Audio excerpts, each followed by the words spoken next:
Hello, planet Earth. It's me, Miss Alexis, professional astronaut, broadcasting live from outer space.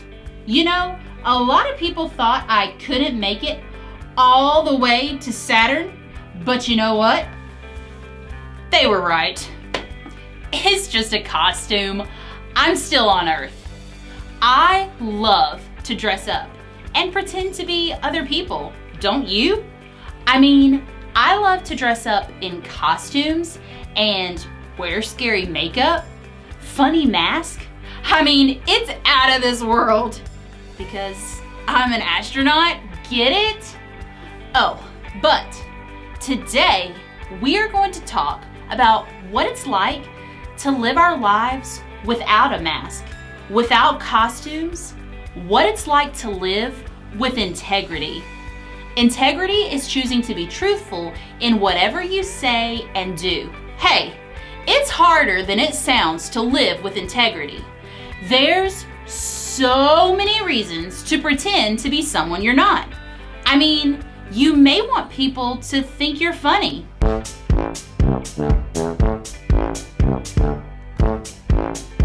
You may want your teachers to think you're really smart. E equals MC squared. The capital of Mongolia is Ulaanbaatar. A woodchuck can chuck 32 quarts of wood. You probably want your friends to think you're cool.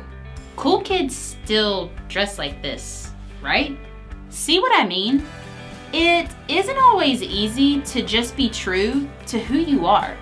In today's story, we're going to learn about some guys who were under so much pressure to be like everyone else.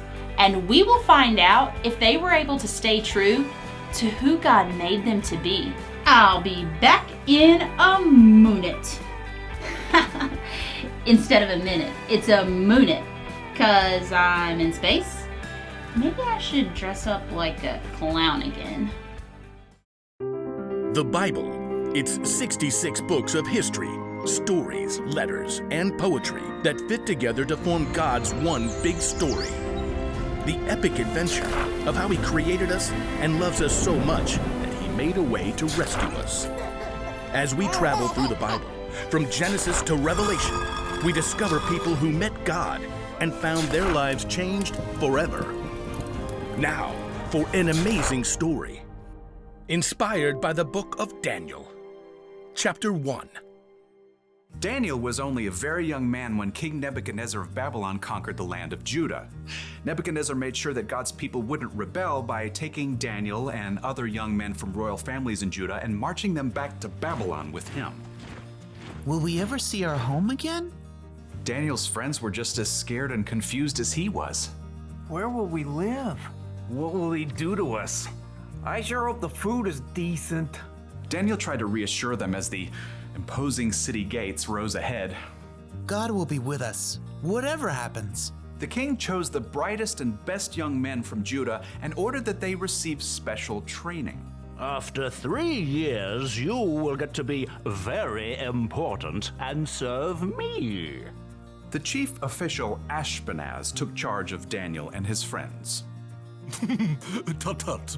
Those wishy-washy Hebrew names just won't do. You need new ones. New what? Names. Let's see. Daniel, we'll call you Belteshazzar.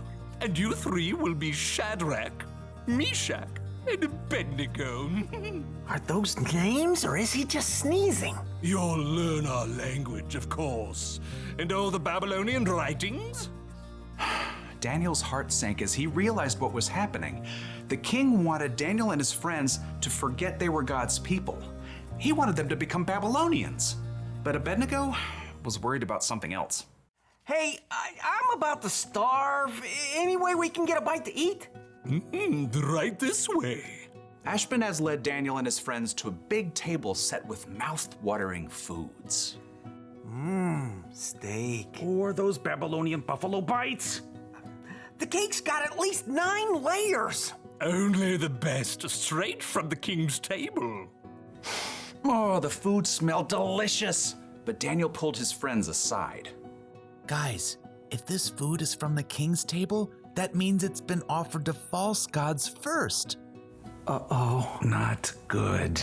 Our new names and training are one thing, but if we eat this food, it's like we're saying we're okay with false gods. But we gotta eat something, man. We can ask for different food, simple stuff that hasn't been offered to the false gods. That chocolate cake! Abednego! Okay.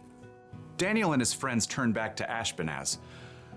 They tried to ignore the delicious smells wafting from the table. This all looks great, but could we eat something that's not from the king's table? It doesn't need to be anything fancy. The king is my master. He's decided what you must eat and drink. What if you don't eat this and he sees you looking worse than the other young men? He might kill me.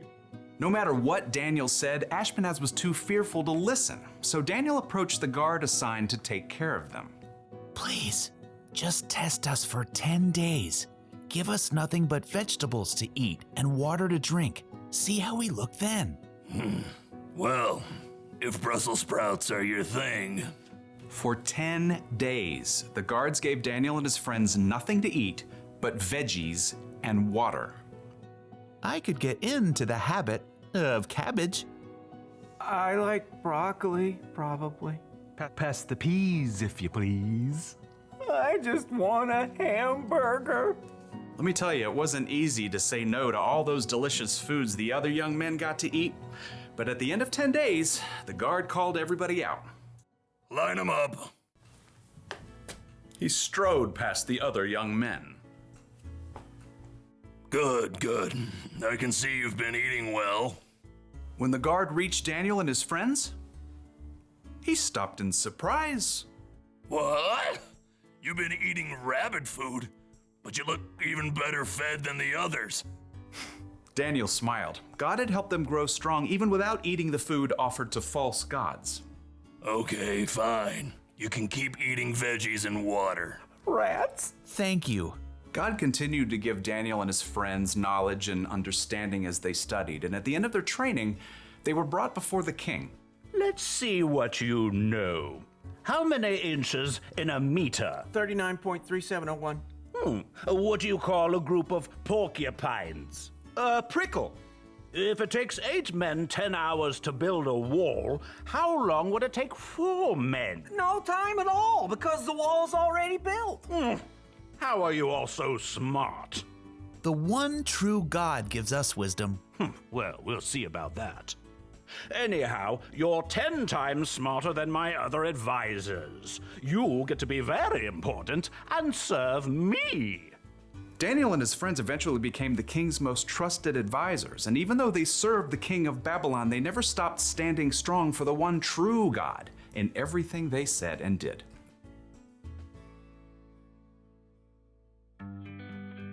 Okay, so Daniel and his friends were in a really bad situation. They were taken from their home. They were forced to be some king's servant. But even then, they chose to be true to themselves. They chose to live the way God wanted them to live. You see that kind of integrity a lot in the Bible. Think of Jesus. He was always true to himself. Jesus could have gone along with the crowd, but instead, he lived the way he knew was true, even when he knew it meant giving up his life for you and for me. So, how can we be true with our lives? Well, it's great if you want people to think you're fun and funny, but not if it means, say, hurting someone's feelings to get a laugh.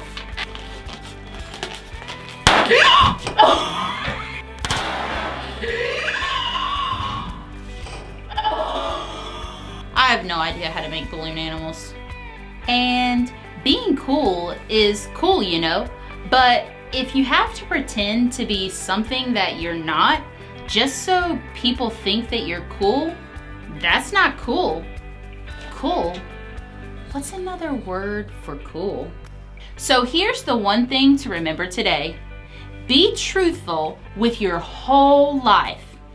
You can choose to be who God made you to be honest and true in what you say and in what you do. Like I said before, it isn't always easy. So ask God for help.